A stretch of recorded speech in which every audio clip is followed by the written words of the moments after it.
you, Matt. The fact that I'm here today attests to my qualities as a singer.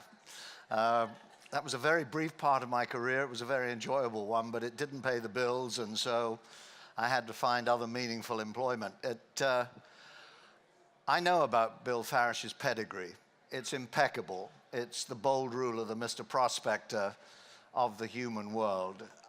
I don't know that much about Terry Finley's pedigree, but I would say that his keenness would lead him to be a Grade 1 stakes winner somewhere. In my own case, I'm a mutt and not a thoroughbred, and I can't claim any prior traditional history with this wonderful industry that's given me my entire life. But I would like to just share it with you because it sort of attests to the strength of character of my wife more than anybody else. I was sailing the ocean blue in the Merchant Navy back in the mid and late 60s, and I had a long leave. When the Queen Mary was decommissioned, I was an officer on the Queen Mary. I used to call the bingo numbers, by the way. But when she was decommissioned and was headed on her way to California, the crew had to take her to the Panama Canal. But we had a long layover, a long period of vacation time in England, and I really had nowhere to live, and so my girlfriend's parents very kindly said that I could come and stay with them. Well, that wore out after about 5 days, and my girlfriend said to me, well, you really ought to find something to do. What could you do for the next 3 or 4 months? I said, I've no idea. She said, I tell you what, I'm in the horse business. I'll get you a job on a stud farm. It sounded pretty attractive. I thought, well, we go up there and be a bit of a stud or whatever it is. So I turn up in Newmarket and no knowledge. I didn't know which end bit and which end kicked. And my new boss was a lovely man, but as I walked into his farm, he had a mare that was suffering from a condition called colic, which slowly but surely became worse and worse, and they had to euthanize the mare. And he came out with a gun in his hand, holding it up, and he said, can I do something for you? And I said, well, I've actually come to work for you. So he said, well, could you come back in 6 months? And I said, well, that's not going to really work, sir, but I'm here now. What do you think? So he said, okay, we'll find your job. He turned out to be a very good friend of the Farishes. He turned out to be the manager of the Queen's racing interests, and then later the Queen Mother's racing manager. He became my mentor, a man called Michael Oswald, who was later knighted and became Sir Michael Oswald. And he's a friend to this day, and I credit Michael and my girlfriend with getting me into the horse business. I've been with that woman for 47 years, so she shows no more sense today than she showed the day she met me. But that's how I got in the horse business. I went from there to a bloodstock agency as a T-boy, and I flew horses around the world for them at a place called the British Bloodstock Agency. And after I'd done all I could with the British Bloodstock Agency, I was recruited by Fasig-Tipton, and I arrived pretty much penniless and with a little sort of cardboard suitcase at Kennedy Airport on a horse flight in December of 1976, and I'm still with Fasig-Tipton. So I've had a wonderful career. It's afforded me some great heights, and I am eternally grateful to all of the people that have helped put me there today. The panel is about the next big horse. And I'm going to tell you now that you cannot find the next big horse. The next big horse is going to find you, because you don't know where they're going to come from. And I'll tell you a little story. I mean, we've two of the biggest horses in the last 50 years. You know of John Henry, and you probably have heard of a horse called Sunday Silence. John Henry, one of the world's great geldings and an earner of multi-millions. He went through, I think, 3 or 4 sales, most of the time under $5,000, and most of the time being bought back by the guy that was trying to sell him. And ultimately, they found a way to race him, and the rest is in the history book. So, you know, you find the big next horse. You could have found John Henry 3 times, and nobody did. Sunday Silence, exactly the same story. One of the best breeders in the United States, Arthur Hancock of the Hancocks of Claiborne Farm fame. Arthur was the older of 2 brothers. Seth and his son Walker still manage Claiborne. Arthur still owns and operates his own farm, Stone Farm in Lexington. He had a colt by Halo called Sunday Silence.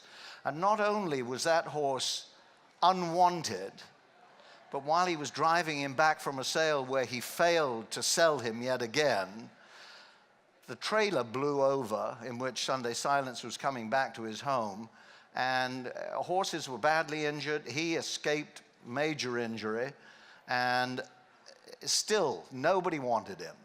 So the big horse is an impossible thing to find. It's going to come to you, and it'll come to you in a lot of different ways.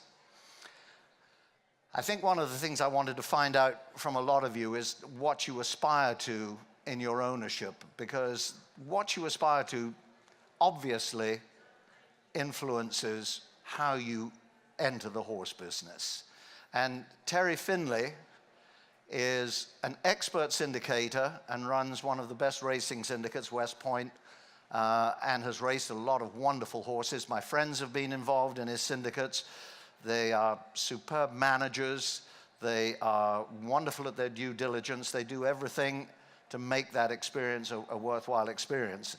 And the fact that they've been around for so long, there's only a couple of racing syndicates older than Terry's, and one of them is Dogwood Farm, which was run by a dear friend of mine, Cot Campbell, for so many years, and Cot passed away a couple of days ago from old age.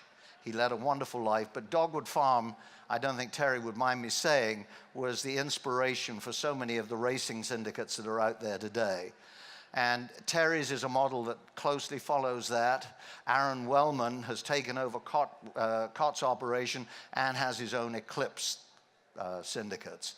If you are one of those people that wants to be in the racing business and you want to be part of a syndicate, what that offers you is, apart from the fractional interest and the lower financial requirements of going in, it puts you in a club immediately. And when you go to the races, you go with like-minded people that own bits of your horses. You have fun with them, you socialize with them, and all of the bits and pieces that makes racing such a rewarding sport. It's a different deal than if you've got 30 grand or 50 grand or 100 grand to invest and you want to own your own horse and pick your own trainer and be involved in all the minutiae that's involved with racing. It's not better, it's not worse, it's just different. And it's up to the person that's out there that's thinking of getting into racing and finding the next big horse, or bumping into it, I should say. As I said, you can't find it. But it depends how you want to do that as to what course of action you take. Now, in honor of my next speaker, David Ngordo is coming in after me. David is one of the youngest and most successful and most skillful bloodstock agents in our business today. There are a handful of people like David that operate at the very top end of our game, but haven't always done it that way. And he'll explain a little bit of that, I'm sure, to you. But when David started, he didn't have the coterie of high-profile clients that he has today, which he deserves because he's bought so many good horses for them. But David now operates at the top end of the market, and in his world, he's got to go out there and look at the physical horse, the pedigree. He's got to do his due diligence and find out whether they pass the radiographic examinations, whether they pass the scoping examinations, whether they're from a good mare that's got a good breeding record. David instinctively does most of that, and then he's got his chosen veterinarians to help him through the rest of it. But David works at that high end. There are other people that work at the other end. They're different. So you've just got to establish where you fit into that pattern, because you really can't put, or shouldn't put, a square peg into a round hole and expect the same success. I think one of the things that we've got to do in our own industry, and we talk a lot about it, but we actually don't get round and manage to achieve it, is that we've got to make this ownership experience a much more rewarding process, not economically. It's very hard to get the economics of this game to work in favor of the owner. It is very rare that a horse pays its way. It's getting better. When you look at the average earnings of a racehorse in training today, it's very close if they do well, and that's why they're average, but it's very close to the average cost of keeping a horse in training. So that ignores the fact that you've got to buy him first, and then there are a lot of incidental expenses that don't show up. So it's getting better and better, but the ownership thing is not about the economics. Cot Campbell always used to say to his prospective investors in Dogwood, you're not getting in this for the money. There might be a day when I can write you a check and send you home with a lot more money than you put into our syndicates when we come up with a horse that goes to stud. And a couple of the stallions went to Lane's End and did very, very well from those Dogwood days. He said, you've got to have fun. That's what you're in it for. It's the sport. And over the next couple of days here in Louisville, we're going to see everything from Arab sheikhs that 64 million wouldn't even buy them half a jet, to guys from Milwaukee that put $5,000 each into a syndicate and are there for the dream. And that is what's going to make your ownership experience in the thoroughbred industry. It's going to, who does it have to please? It has to please you. And so decide where you're going, and that's how you get into the horse business. We're going to do more as the years go on, and I know that many of the speakers here, including Terry, have been to the greatest syndicating country in the world, and that's Australia. You rarely see a horse running in a race in Australia that's not owned by a syndicate of about 18 people. And when you see the results in that chart there, where it sometimes says in this country, Lane's End, it's got 15 names. It's like a telephone directory of people that own it. Now, all of those people are credentialed by the racetrack. They go to the racetrack. They're given badges. They're put into a special enclosure. They're allowed to go to the paddock. They get into the winner's circle when they do win. They get a nice photograph taken. Hey, that's what it's all about. And our racetracks have been slow to recognize the fact that we are headed in that direction, and we're going to have to make more effort to make it a much more of a hospitable experience for the owner. I think I'm just about out of time, aren't I, Matt? Oh, just wave me on, wave me on. Last time I was there, I was worried that I was going to be able to fill 15 minutes, and I saw these guys at the side of the stage looking very anxious. And so I thought, oh my God, I'm not stretching it out enough. So I kept on talking. And then he said, I walk over there, he said, get off the stage. You've had 25 minutes already. I'm going to have on Sunday afternoon from 4 o'clock one of the great experiences of my life. I have had the pleasure of being in the auction stand. That would be vain to say of selling. Of being in the auction stand when we sold the world's most expensive thoroughbred at auction for $16 million. And you'd think that would buy you a big horse, wouldn't you? I mean, you put your hand up and say, I'll send you a check for $16 million for that bay thing there. That's a pretty big commitment to make. That horse turned out to be a horse called the Green Monkey, and I bet you he couldn't beat you from that end of the hall to the other on the racetrack. So that's been one of the great thrills, to be in that stand and to see that happen. I've sold the world's highest priced broodmare prospect at $10 million when Havre de Grace went through the ring. I sold the world's highest priced broodmare when Honor and Offer went through the ring for $14 million. So on Sunday, one of the things that continues to send chills up and down my spine is my proximity to these incredible thoroughbreds. And I've recently been out to renew my friendship with American Pharaoh, who we had at Saratoga as a yearling.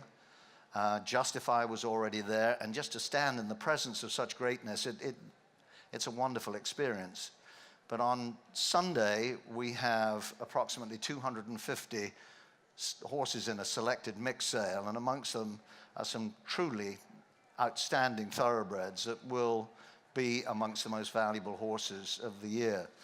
And when I think of that meeting, first with my girlfriend and then with my friend Mr. Sir Michael Oswald, and my introduction to Fasig-Tipton in '76, I am now, like A.P. Indy, the oldest living member of the Fasig-Tipton community, and I've been married 47 years to the same wonderful lady.